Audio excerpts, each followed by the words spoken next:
Hey guys, welcome to MD90's channel. Thank you so much for clicking. If you're new, please subscribe. Hit that subscribe button down here. Is it here or here? I think it's here. Yeah, subscribe, leave a comment, let us know what you think, and share the video.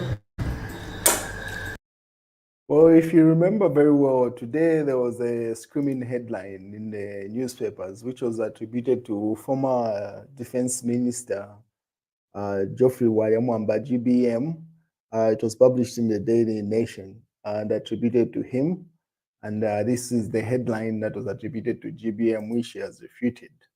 So the Daily Nation had published a couple of hours ago in today's newspaper to say Zambians are hungry, and then they attribute to say GBM, they even attached that picture there. So if you remember in the previous broadcast, I'd even stated to say GBM has been quiet for a while, so I was shocked to find out that he had issued such a statement. Turns out that was a lie. He did not issue that statement, and he has sued the newspaper. So first, he started with this earlier on, expecting them to refute the headline. So he said, I wish to categorically refute the story and news item, which has even been given headline status by the Daily Nation as captioned above. And then he attaches the newspaper extract there to say, you can see it on screen there. So I have not issued any statement to any media house as I have been unwell and under strict medical adherence for quite a period now. And therefore, a story in the newspaper is untrue and does not deserve the prominence. And indeed, the punctuations this statement was never made.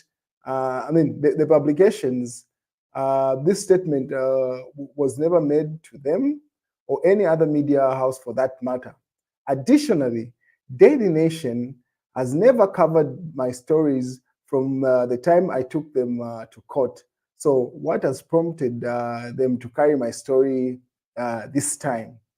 I request the Daily Nation to retract the story as quickly as possible. So that was issued earlier on in the morning when that publication made rounds.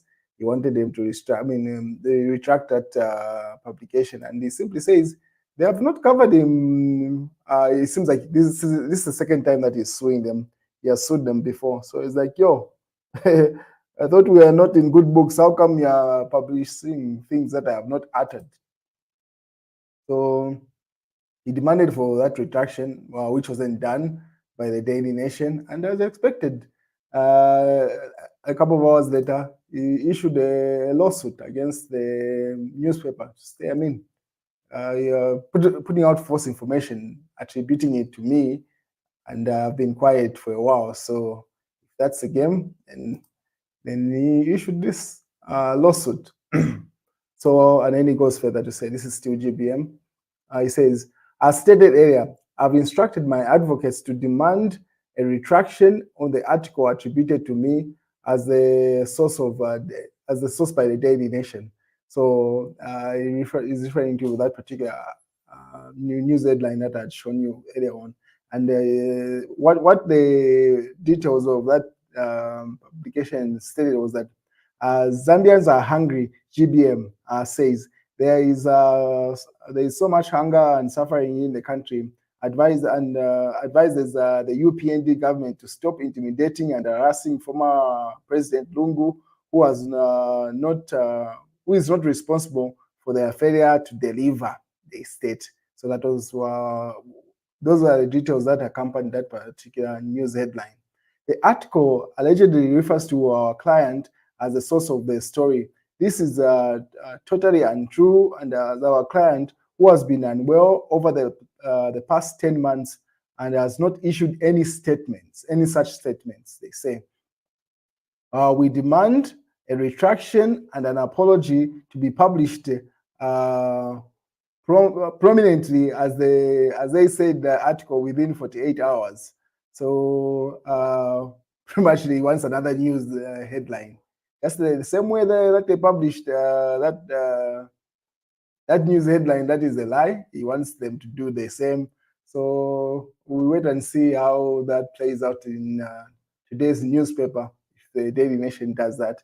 If they do not, what else do they say? Within 48 hours, failure to which our instructions are to commence actions against yourselves in the High Court without further notice. So that's a warning from GBM's lawyers to say, if within 48 hours, if the Daily Nation does not publish another news item with the same prominence and the headline, just like the way they say did, GBM says there's hunger in the nation, then they're going to be sued. So all we can do is wait and see how today's newspaper is going to look like. I mean, and then a newspaper like Daily Nation, one tends to wonder, why are they behaving like a blog or a Facebook page or something? Because the newspaper is supposed to have what you call them, editors and chief editors that verify stories and reporters. It's not like a news trend where they run with anything. Anyway, so that's the update with regard to GBM. He has sued them. I'll keep you posted as the news unfolds. And we just look out for today's newspapers. If it turns out they issue an apology, maybe that will suffice. GBM will not proceed and sue them further, but otherwise, they will be going to the High Court. What is GBM? I mean, well, not GBM. JJ Banda's situation keeps on unfolding. So earlier on, you kept on seeing newspaper headlines, even just normal headlines, where the police were alleged to have been at JJ Banda's house in Lusaka doing a search. And finally, the police have issued a statement with regard to that, an update of what is going on. So police raid JJ's Ibex home. Police have confirmed raiding the residence of fugitive Emmanuel J. Banda's J. Banda in Ibex Hill today as a part of an ongoing investigation. According to police spokesperson Raya Monga, the operation was in line with their mandate to uphold the law and ensure public safety. Amonga confirmed the operation, describing it as routine procedure within the scope of their investigative work. However, he declined to provide specific details to avoid compromising the integrity of the investigation. We urge the public to remain calm and refrain from speculating on the nature and operation of, the nature of the operation, Amonga stated. The Zambia Police Service is committed to conducting thorough and impartial investigation in all matters, and will provide updates as appropriate when it is safe to do so. And Petauke Central Member of Parliament Emmanuel J. Banda escaped from lawful custody in Chipata at the beginning of this month. And 5 people, including Banda's wife, arrested for aiding his escape. Meanwhile, news went around claiming that JJ's sister, Lenny, was apprehended by police over the same case. However, Amonga refuted the claim as saying the police did not detain or surround the Lenny's premises. So pretty much they refute to say the police did not arrest JJ Banda's sister as alleged over the weekend. She did not spend any time in police custody. But as of today, they've confirmed, yes, they did raid JJ Banda's house, and they've withheld any details of that operation because it's still ongoing. When the time is right, they don't want to compromise anything. They will give a detailed explanation. That's what's going on, ladies and gentlemen.